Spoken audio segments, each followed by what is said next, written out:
Magkano ang ibabayad mo para makita ang hinaharap? Higit sa lahat, kung nakita mo ng hinaharap, sasamantalihin mo ba ang pagkakataon? O magiging isang nasayang na pagkakataon? Mga stocks na dapat sana binenta mo, isang lupa na dapat pala binili mo, ang pagkakataong pinalagpas mo. Ilan pang pagkakataon ang darating sa buhay mo? Maaari, ito na ang huli. Kaya makinig kang mabuti. Once every 10 years, merong dumarating na talagang nagmamarka sa atin. Noong 70s, lumabas ang VCRs. Noong 80s naman, sumikat ang mga personal computer. Dekada 90, nauso ang internet. Ang mga taong sumabay sa kalakasan ng personal computers noong 80s, naging mga milyonaryo. Yung mga matatalinong ginamit naman ng internet upang magpayaman noong 90s, mga bilyonaryo na. Ano sa tingin mo ang mangyayari sa susunod na 10 taon? Sa best-selling books na The Next Trillion and Wellness Revolution ng kilalang economist na si Paul Zane Pilzer, sinabi niya na sa dekadang ito, may additional $1 trillion every year ang magagastos ng US sa industriya ng kalusugan o wellness industry. Ang mga healthy people ay bibigyan ng mga products that will make them feel even healthier, look better, at pababagalin ng epekto ng pagtanda o para maiwasan ang development ng sakit. Isipin mo, 20 years ago, hindi mo man marinig ang tinatawag na wellness industry. Pero ngayon, nagkakahalaga ng mahigit kumulang sa $300 billion ang yearly sales sa industriyang ito sa US. Halos kaparehas ng bentahan ng sasakyan sa US. Ngayon, ito ay nagkakahalaga ng $300 billion kada taon. But by the end of this decade, $1 trillion na ang halaga nito. That's equivalent to $1,000 billion a year. Para sa hindi mahilig sa math, lalago ito ng 300%. Paano mangyayari ang ganung paglago? Paano nalaman na lalago ito ng ganon?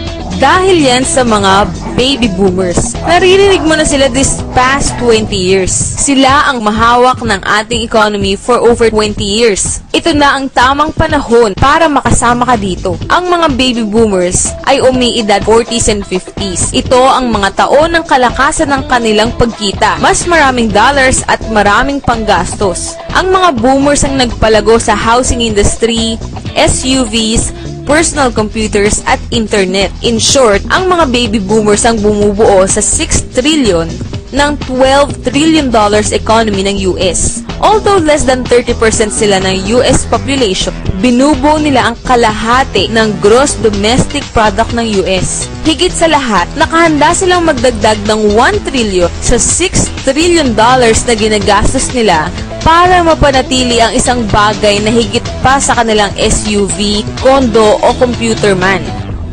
Ang kanilang kabataan. Kabataan, anti-aging, health, wellness. Yan ang next big thing. Sa pamamagitan ng kanilang pagpapatakbo ng kanilang buhay, ang mga baby boomers ay gumagawa ng isang revolusyon sa wellness industry.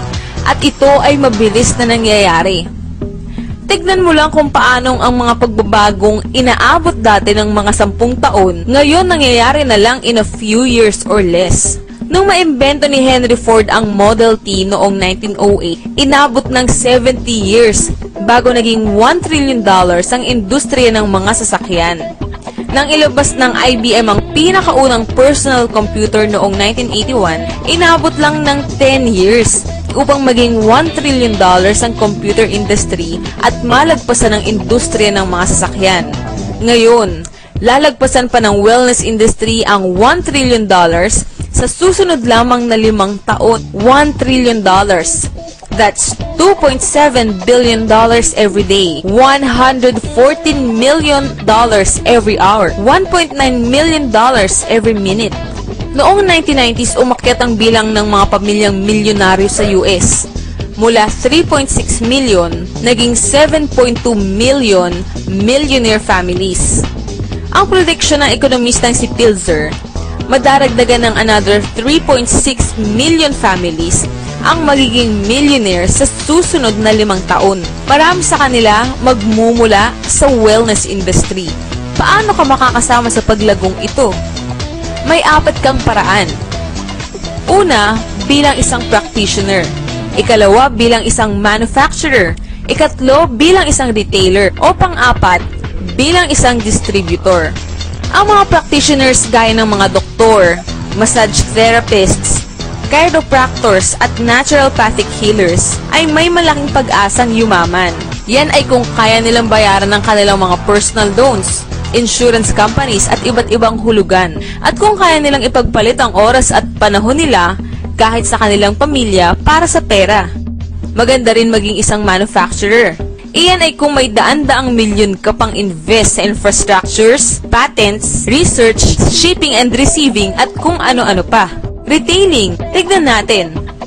Meron kang pambayad sa franchise fees? Kaya mo ang 7 araw na pasok kada linggo? May pambayad ka sa advertising? Kaya mo mag-monitor ng inventory? At higit sa lahat, mag-aayos ka ng mga problema sa mga empleyado mo? Distribution? Exactly.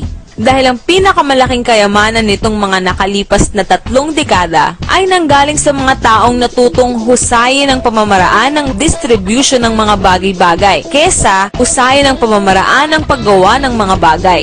Gaya na lamang nila Sam Walton ng sikat na Walmart at Fred Smith ng bantog na Federal Express. Pero kung sina Walton at Smith ay nakahanap ng mas magagandang pamamaraan para makarating sa mga mamimili ang mga produktong gusto at kilala nila, ang mga bagong distribution billionaires ng dekadang ito ay yayaman sa pamamagitan ng pag-distribute ng mga products na mas madalas ay hindi pa kilala ng mga mamimili.